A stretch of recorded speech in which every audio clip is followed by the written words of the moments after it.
Bonjour mes bien-aimés, vous qui êtes à l'église Nouvelle Espérance à Dieppe.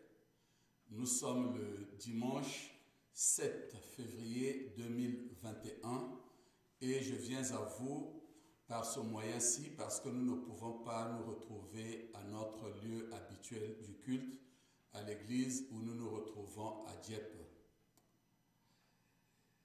Les circonstances dans lesquelles nous sommes aujourd'hui encore vraiment ne nous permettent pas d'y être à cause de la phase rouge dans laquelle nous sommes dans toute la région du Grand Montagne.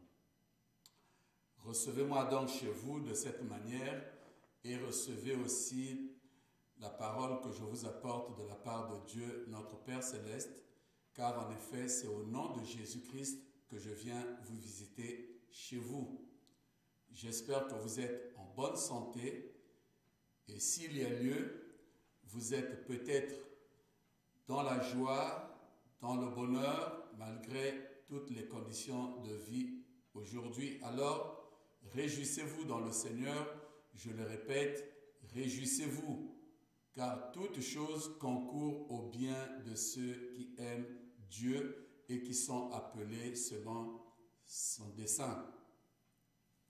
Vous êtes les appelés de Dieu, c'est pourquoi vous demeurez avec notre Seigneur Jésus-Christ par la foi que vous avez en lui, dans la lecture de sa parole et aussi dans des moments de prière. Peu importe dans quelles conditions et à quel endroit vous vous trouvez présentement, je veux que l'Esprit vous saisisse et que vous aide à recevoir cette parole et aussi à vous en réjouir. C'est ma prière que vous soyez en bonne santé, que vous soyez en paix. C'est ma prière pour vous que tout ce qui paraît comme des défis dans votre vie soit aplani au nom de Jésus-Christ. C'est ma prière pour vous que vous soyez vraiment en paix dans toute votre famille et que Dieu vous accorde du succès dans toutes choses que vous faites, pour vos études et pour votre travail.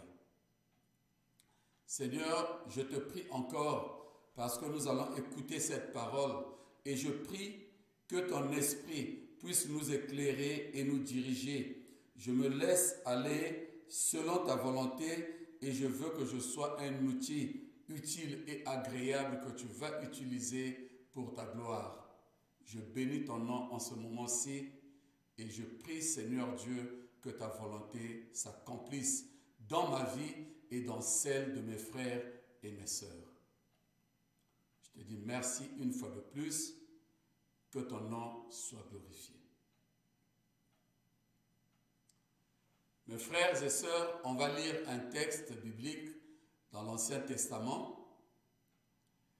Mais avant de le lire, j'aimerais juste vous rappeler que vous pouvez aussi créer de l'espace dans votre agenda, notamment pour le mardi à 6h30, afin que vous preniez part à notre rencontre de lecture de la Bible.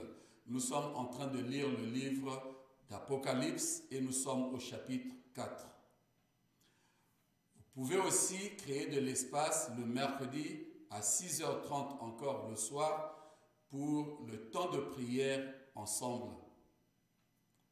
Tout de suite maintenant, je vous invite à la lecture du texte dans le premier livre de Samuel, le chapitre 1, les versets 1 jusqu'à 19. Donc, 1 Samuel, chapitre 1, verset 1 jusqu'à 19.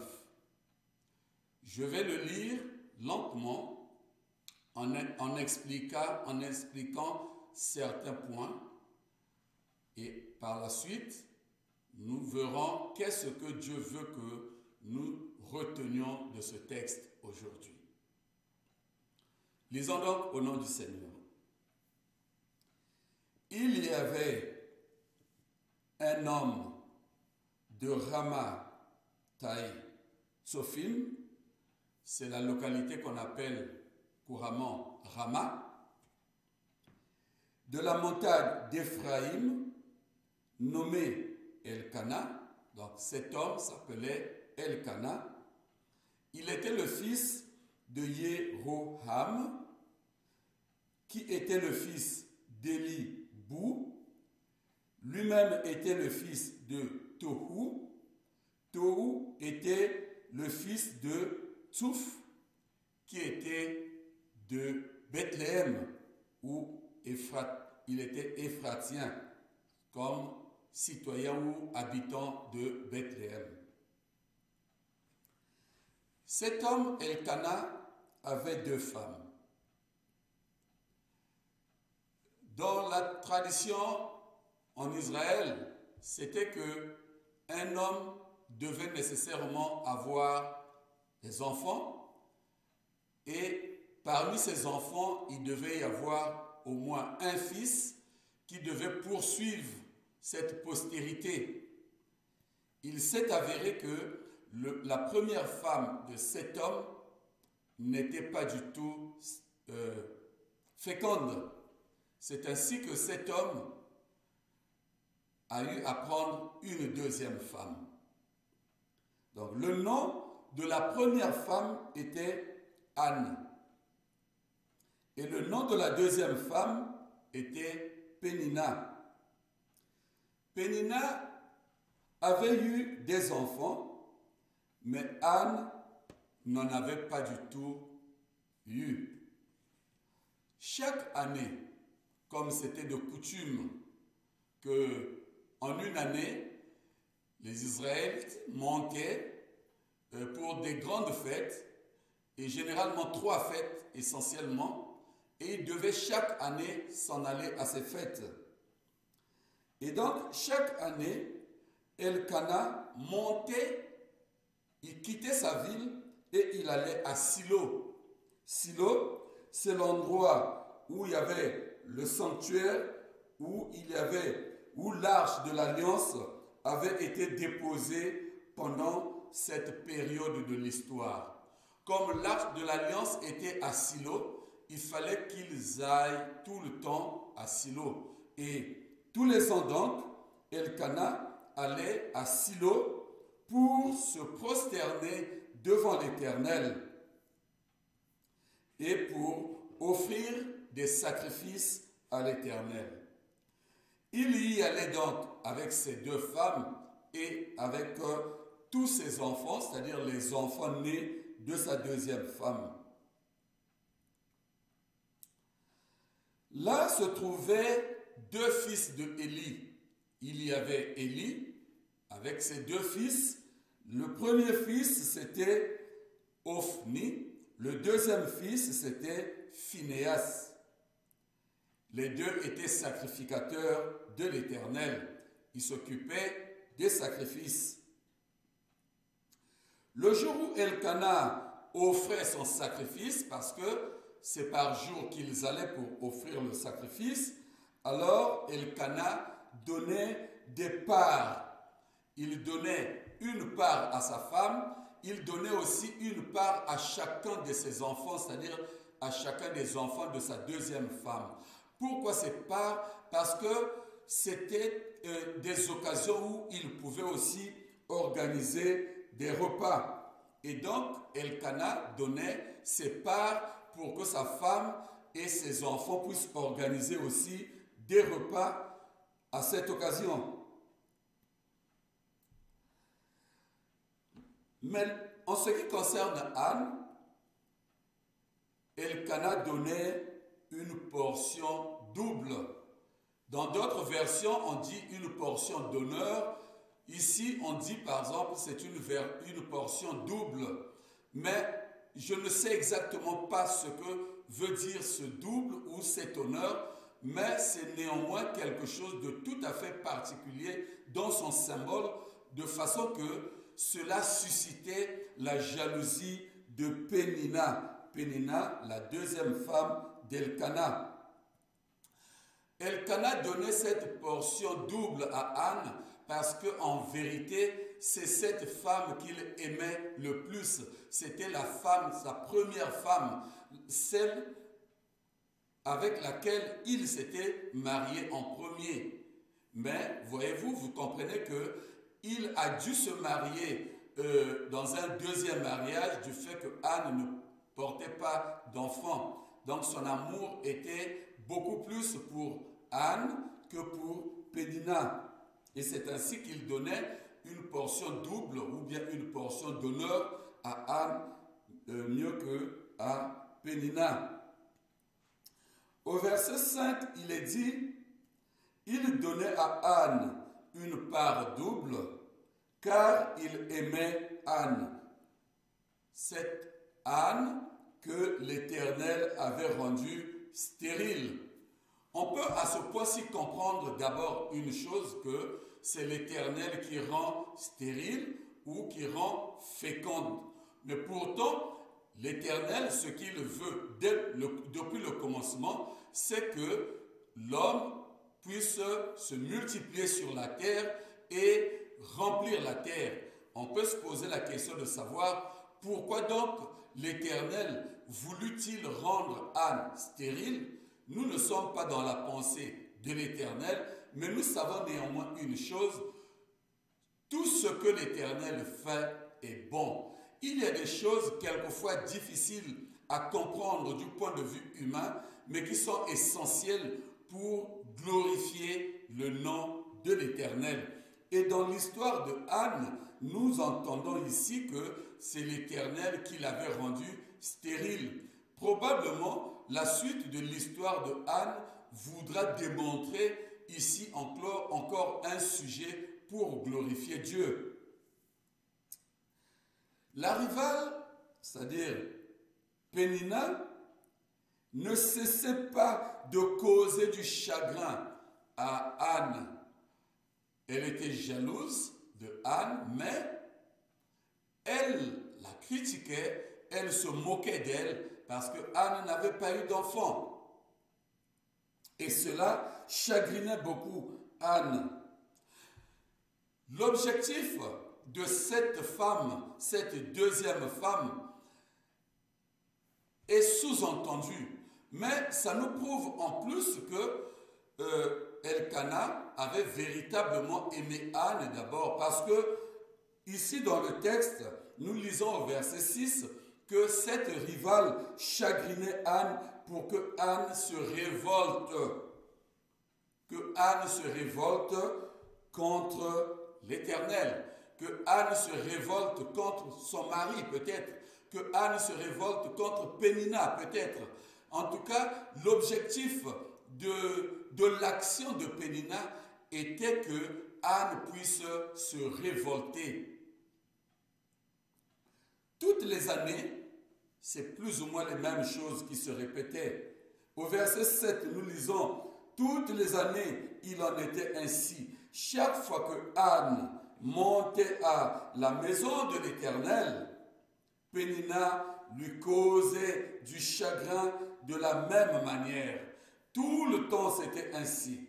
C'est-à-dire, chaque année, ils arrivaient tous ensemble. Il y avait Elkana, il y avait Anne, il y avait Pénina, il y avait les enfants de Pénina. Ils allaient. Et tous les ans, au moment de monter pour aller au sacrifice, Elkana donnait toujours une part à Pénina et une part à chacun des enfants. Il donnait une part double à Anne. Et au moment où Anne voulait monter à la maison du Seigneur, certainement pour aller sacrifier, voici que Pénina se mettait à la chagriner afin que Pénina n'aille pas auprès de Dieu avec un cœur ouvert, avec un cœur préparé pour glorifier Dieu.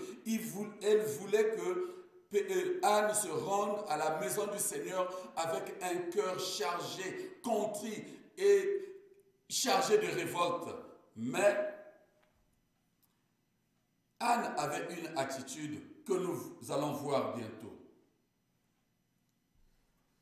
Alors donc, comme je l'ai dit, les portions servaient à organiser aussi des repas.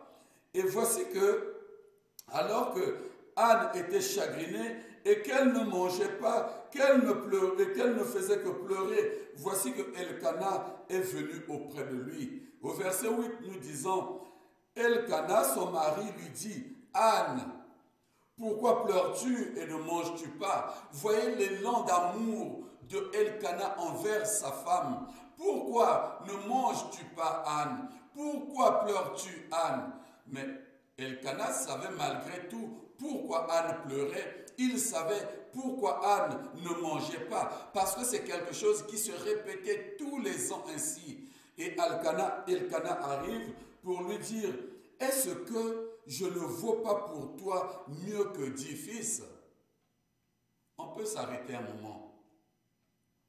Croyez-vous vraiment que le mari d'une femme peut valoir 10 fils de cette femme? Non, pas du tout. Ce n'est pas possible.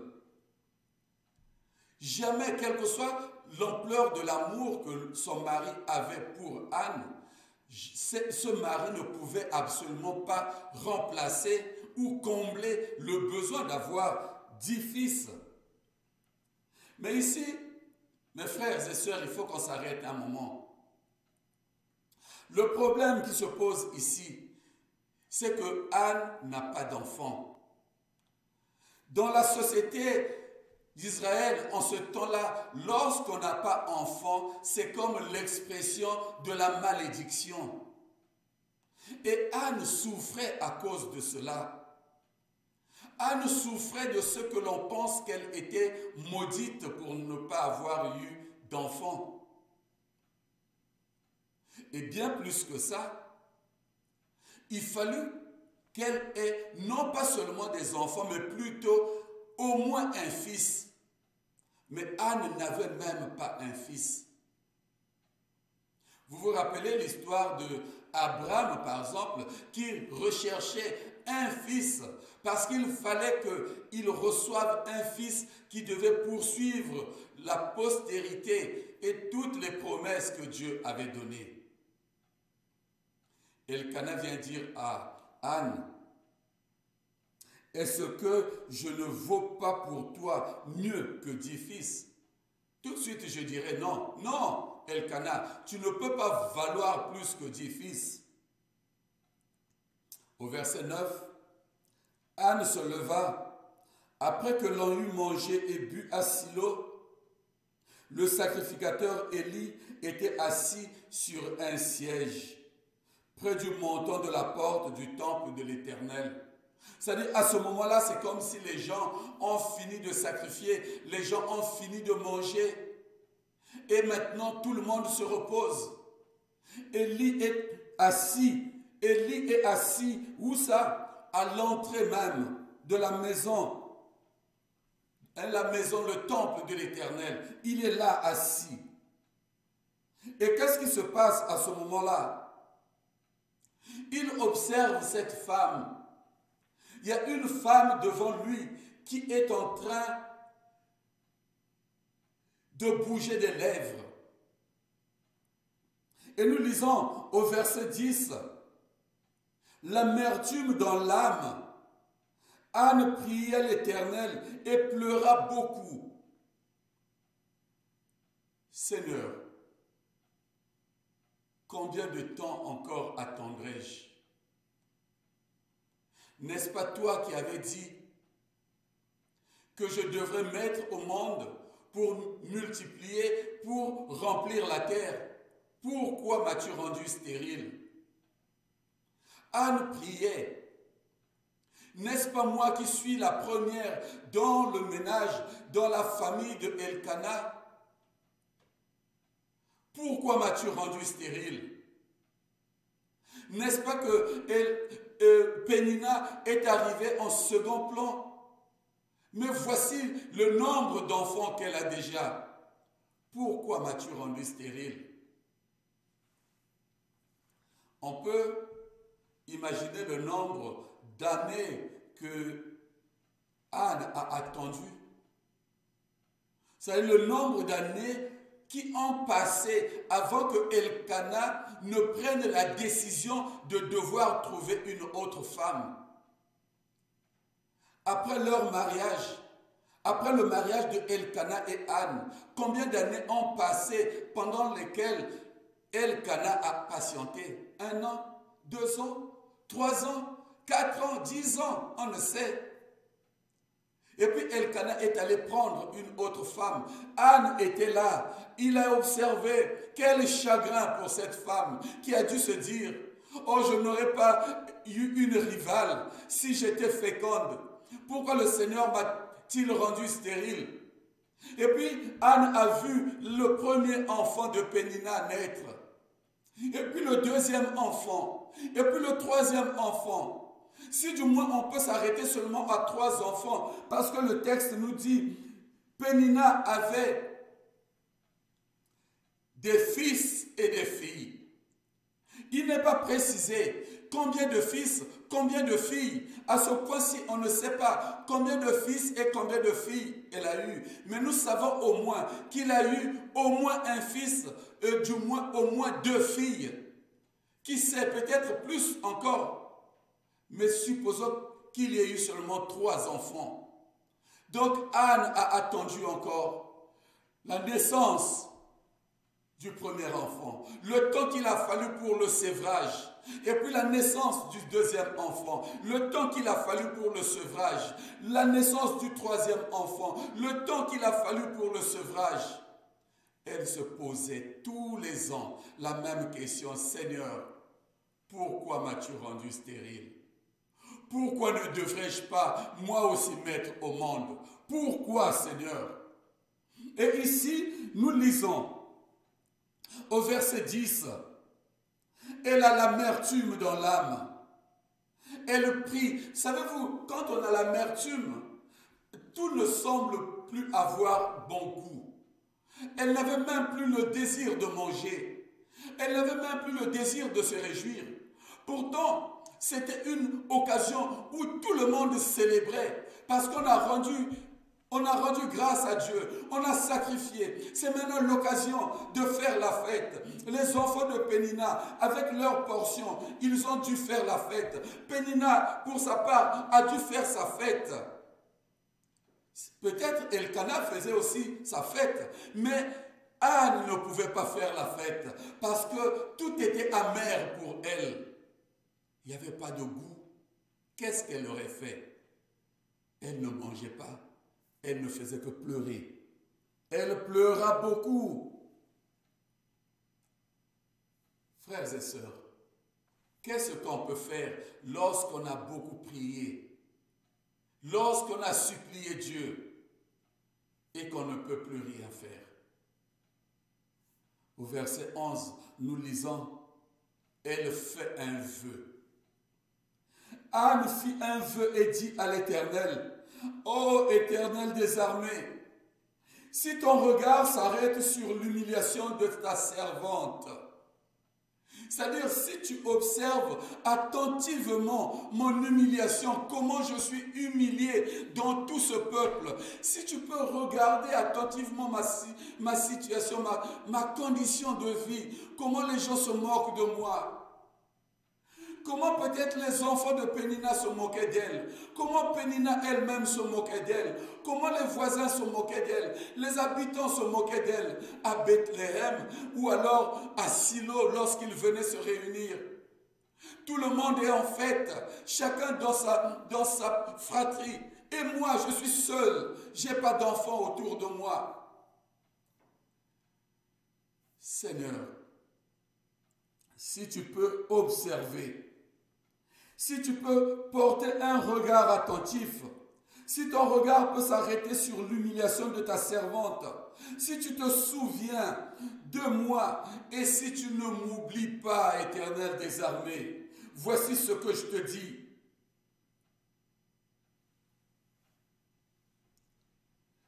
Si tu donnes un garçon, il n'a pas demandé une fille, parce que c'est le garçon. C'est le garçon qu'il devrait avoir pour avoir la postérité. C'est le garçon qu'elle a demandé. Si je peux avoir un garçon, alors je te le donne. Je le donnerai à l'Éternel pour le restant de ses jours. Et pour prouver que ce garçon sera consacré à toi, Éternel, pour tous les jours de sa vie. ce garçon entrera dans le naziréat. C'est-à-dire, jamais ses cheveux ne seront coupés. Ce garçon va rester pour toi et pour toujours. Si tu me donnes un garçon, je fais le vœu de te le redonner, Seigneur. C'est comme si Anne disait, le plus important pour moi, c'est que tu enlèves l'humiliation. Le plus important pour moi, Seigneur, c'est que je ne sois plus l'objet des critiques de Pénina, que je ne sois plus la cible des moqueries de tous ceux qui parlent à mon sujet. Donne-moi seulement un garçon. Et ce garçon, je le remettrai à l'Éternel pour qu'il serve l'Éternel. Mais savez-vous, lorsqu'elle se mettait en prière, elle était tellement profondément chagrinée que même les paroles ne sortaient plus de sa bouche. Or, à cette époque, c'est comme si habituellement, il fallait que la parole soit déclarée. Il fallait que la personne qui prie le fasse de manière audible. Mais elle était tellement chagrinée, profondément chagrinée. Elle n'était plus capable de sortir les mots.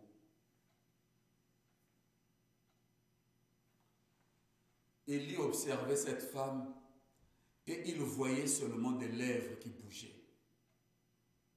Des lèvres qui se remuaient. Aucun son ne sortait de sa bouche. Élie a dû se dire, cette femme est ivre. Et il a parlé à la femme. Il dit à la femme au verset 14, « Jusqu'à quand seras-tu dans l'ivresse? Fais passer ton vin. » Et Anne lui dit, « Non, non, mon Seigneur, je suis une femme à l'esprit affligée. C'est l'affliction qui me pousse à parler de cette façon. Je n'ai pas bu, je n'ai pris aucune liqueur forte, mais je suis chagrinée, je suis affligée, j'ai pitié, je pleure dans mon cœur. C'est pourquoi tu n'entends pas ma voix sortir. Mais je suis en train d'épancher mon cœur devant l'Éternel pour qu'il voie mon cœur tel qu'il se trouve. Je n'ai point le désir de me révolter contre lui. Non, pas du tout. Je sais qu'il n'y a que lui qui peut me rendre féconde.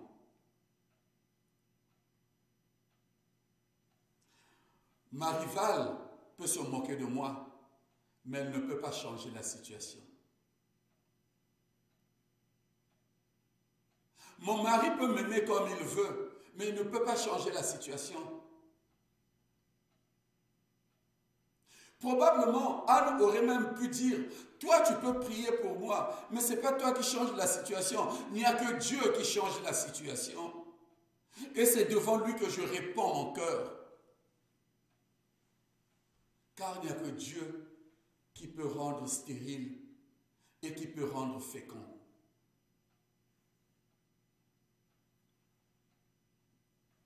Au verset 16, il dit, « Ne prends pas ta servante pour une femme de rien, car c'est l'excès de ma douleur et de mon chagrin qui m'a fait parler jusqu'à présent. » Élie reprit la parole et dit, « Ah bon, ben, va en paix alors.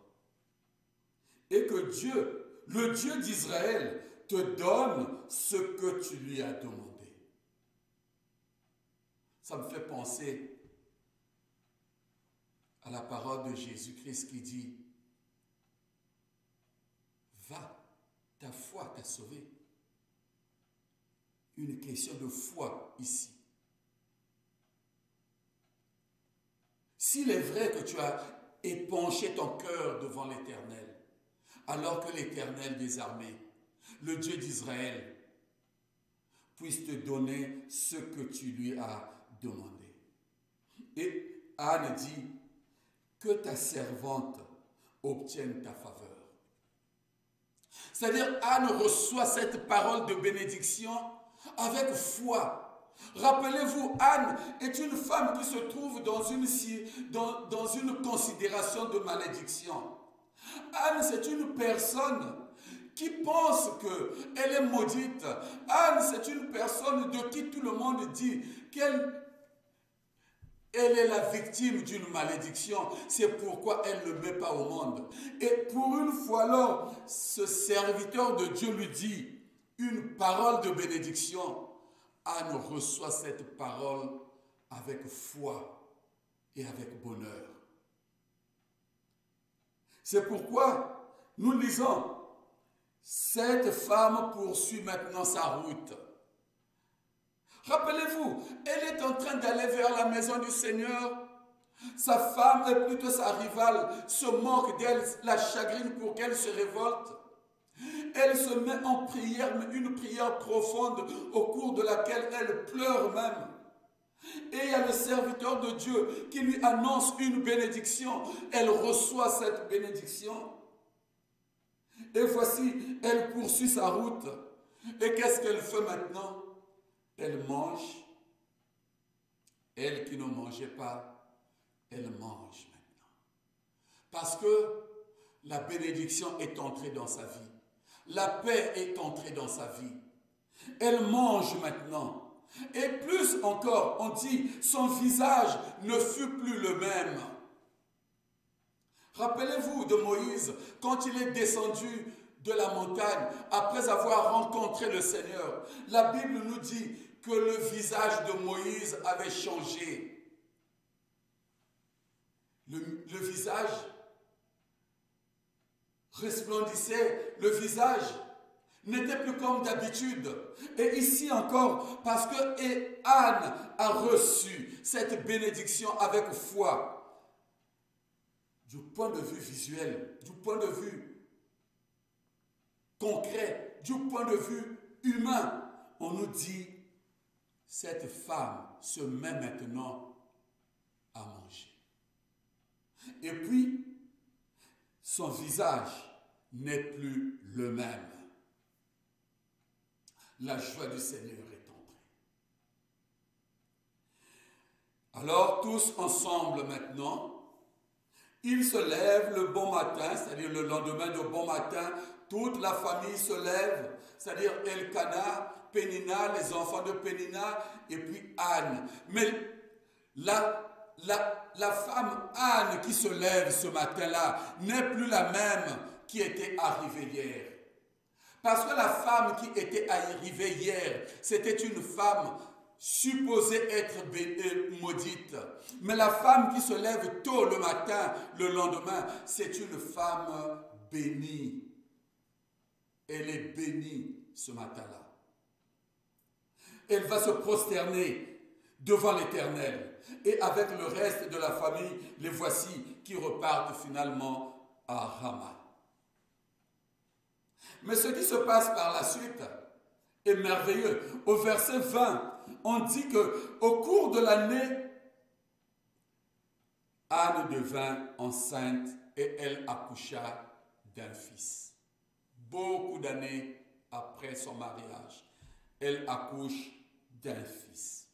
Dieu qui l'avait rendu stérile, d'après le verset qu'on avait d'abord lu, le verset 6, cette fois-ci, Dieu l'a rendue féconde parce qu'elle a fait un vœu à l'Éternel. Si tu enlèves mon humiliation, si tu me donnes un fils, c'est pour ta gloire que je le demande. C'est afin que tu sois glorifié. Dieu a permis cette stérilité probablement pour que la fécondité de Anne puisse le glorifier encore. Mais il y a encore plus. Au verset 27, nous lisons que Anne et Elkana reviennent une autre fois à Silo et Anne dit, c'était en vue de ce garçon que je priais et l'Éternel m'a donné ce que je lui demandais. Aussi, moi, je veux le prêter à l'Éternel. Il sera toute sa vie prêté à l'Éternel. Voilà la fidélité de Anne. Dieu compense non seulement sa détermination qui l'a poussé à faire un vœu, mais nous allons voir que la fidélité à sa parole, à sa promesse, sera aussi récompensée par Dieu. Et qu'est-ce que nous lisons? Au verset 11 d'abord, nous lisons que Elkana s'en alla dans sa maison à Rama, mais le garçon, c'est-à-dire Samuel, fut au service de l'Éternel auprès du sacrificateur Élie. Donc Elkana s'en va à Rama, Anne va avec lui, mais Samuel reste à Silo auprès de Élie pour servir l'Éternel. Verset 20 du chapitre 2. Élie bénit Elkana et sa femme en disant que l'Éternel te donne une descendance par cette femme pour remplacer l'enfant qu'elle a demandé à l'Éternel. Donc, ici, Dieu bénit maintenant Elkana et Anne pour que l'enfant que Dieu a donné, que Anne a donné à Dieu, lui soit rendu autrement. Et vous savez vous-même que nous avons cette promesse que Dieu, lui, il peut nous bénir au centuple de la bénédiction que nous bénissons. Au verset 21 du chapitre 2, l'Éternel intervint en faveur de Anne. Elle devint enceinte et accoucha de 3 fils et de 2 filles. Et le jeune Samuel grandissait auprès de l'Éternel. Amen. Voici le texte que j'ai prévu pour nous aujourd'hui, frères et sœurs. Et j'ai pris le temps de l'expliquer afin que nous comprenions le message que Dieu veut que nous gardions pour ce matin. Il s'agit ici d'une personne innocente qui est jugée, mais que Dieu glorifie. C'est comme vous êtes innocent. Les gens vous jugent. Vous souffrez à cause de ce jugement. Et vous ne savez plus quoi faire. Mais restez fidèles à Dieu. Car le temps de votre gloire viendra et c'est certain. Ceux qui se confient en l'Éternel ne sont point confus. Anne est restée fidèle à l'Éternel. Pourtant, tout était suffisant. Toutes les conditions étaient réunies pour qu'elle se révolte contre Elkana, qui est allé épouser une autre femme à cause de sa stérilité. Elle pouvait se révolter contre Pénina, qui se moquait d'elle alors qu'elle était innocente de sa stérilité. Elle pouvait se révolter contre toutes ces personnes qui croyaient qu'elle était maudite alors que ce n'est point à cause de sa faute. Elle pouvait se révolter même contre Dieu qui ne voulait pas répondre à sa prière alors qu'elle venait tous les ans pour faire les sacrifices. Mais Anne est restée constante dans sa foi et persévérante dans sa fidélité. La foi de Anne est une foi merveilleuse, est une foi qui triomphe de toute agressivité du diable. Ça fait penser, certes, à la foi de Job, mais tout de suite, ça me fait penser à la foi, à l'exemple même de Jésus-Christ. Le Seigneur innocent, mais qui a été jugé, mais que Dieu a glorifié. Jésus-Christ était tout à fait innocent. Mais les hommes l'ont jugé sur des faussetés, sur des choses qu'il ne connaissait absolument pas avoir fait. Ils l'ont condamné, mais Dieu l'a glorifié. C'est ainsi que Job avait été aussi innocent. Il avait été jugé. Ses amis l'ont condamné. Mais Dieu l'avait glorifié. Aujourd'hui encore, nous voyons Anne. Elle était innocente. Mais les gens l'ont jugée. Même son mari l'a jugée. Oui. Son mari a pensé que Anne ne faisait pas l'effort de comprendre que l'amour que Elkana avait pour elle pouvait remplacer le fait d'avoir 10 fils. Mais à la fin, Dieu a glorifié Anne. Il lui a donné des enfants, des fils et des filles, et l'un de ses enfants est resté à glorifier l'Éternel. Mes frères, mes sœurs, ce matin, je voudrais vous encourager. Alors que vous passez des situations difficiles, vous savez que pour votre part, vous avez fait tout ce qu'il y avait à faire. Mais ce n'est pas votre faute si vous êtes dans la situation qui est la vôtre actuellement. Pourtant, il y a autour de vous des gens qui vous jugent, qui vous accusent, qui vous condamnent. Mais vous savez que les sujets, les problèmes pour lesquels on vous juge, on vous condamne, vous n'en êtes pas responsable. Nous avons vu ici l'objectif de ces jugements, de ces condamnations. C'est pour que vous vous révoltiez. Je vous supplie, ne vous révoltez pas contre les hommes. Ne vous révoltez pas contre les hommes, parce que nous n'avons pas à lutter contre le sang ni la chair, mais contre les esprits méchants. Ne vous révoltez pas non plus contre Dieu, parce que tout ce que Dieu fait est bon et tout est parfait. Ce que je vous demande, gardez votre foi. Ayez une foi ferme. Priez pour votre foi, pour que votre foi soit rendue capable de triompher du mal. Restez fidèles à Dieu et attendez la promesse, l'accomplissement de la promesse de Dieu. Dieu est fidèle dans toutes ses promesses.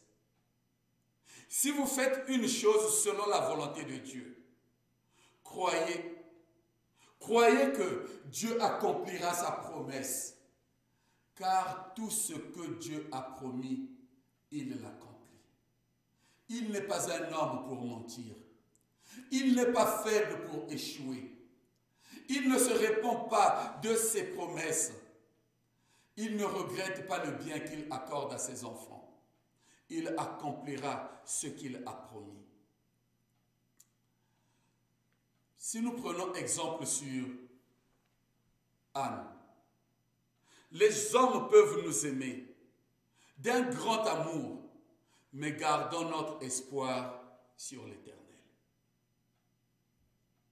Si nous prenons exemple sur Anne, les gens autour de nous peuvent nous haïr, nous rejeter, nous repousser, nous critiquer. Gardons notre espoir sur l'Éternel. Même le serviteur de Dieu peut vous juger. Gardez votre espoir sur l'Éternel. C'est l'Éternel qui est Dieu. C'est lui qui vous a fait. C'est lui qui peut tout. Bénissez l'Éternel dans ces situations. Même lorsque votre force ne vous permet plus de faire sortir les mots de votre bouche, continuez à prier. Même lorsque vous entrez dans le jeûne, parce que vous êtes dans un état d'amertume, continuez à prier. Continuez à prier. Il y a un temps pour chaque chose. Il y a un temps où ça peut être le temps de la malédiction, comme c'était pour Anne. La veille, c'était le temps de la malédiction. Mais quand Dieu a prononcé sa bénédiction par la bouche de son serviteur, c'est devenu le temps de la bénédiction. Il y a un temps pour chaque chose. Gardez votre espoir en Dieu. Le message que j'ai apporté ce matin, c'est pour vous dire simplement, vous êtes innocent, vous êtes jugé, vous êtes condamné, mais gardez une foi ferme. C'est l'Éternel qui vous glorifiera. Ne vous révoltez pas devant les hommes, ne vous révoltez pas vis-à-vis de Dieu, mais soyez fidèles, persévérants, priez pour votre foi et que votre foi soit rendue capable de triompher du mal. Seigneur, je te prie pour toute l'Église.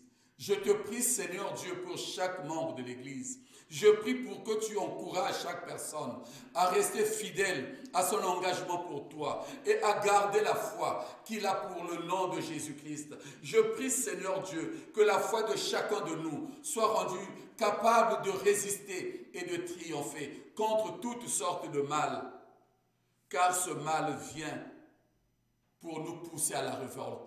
Mais nous n'allons pas nous révolter ni contre les autorités, ni contre toi, ô Dieu. Mais nous menons dans ce combat contre les autorités spirituelles, nous menons toujours ce combat avec la puissance du Saint-Esprit. C'est ainsi que nous gardons notre fidélité en toi. Et c'est en toi que demeure notre espoir maintenant et pour toujours.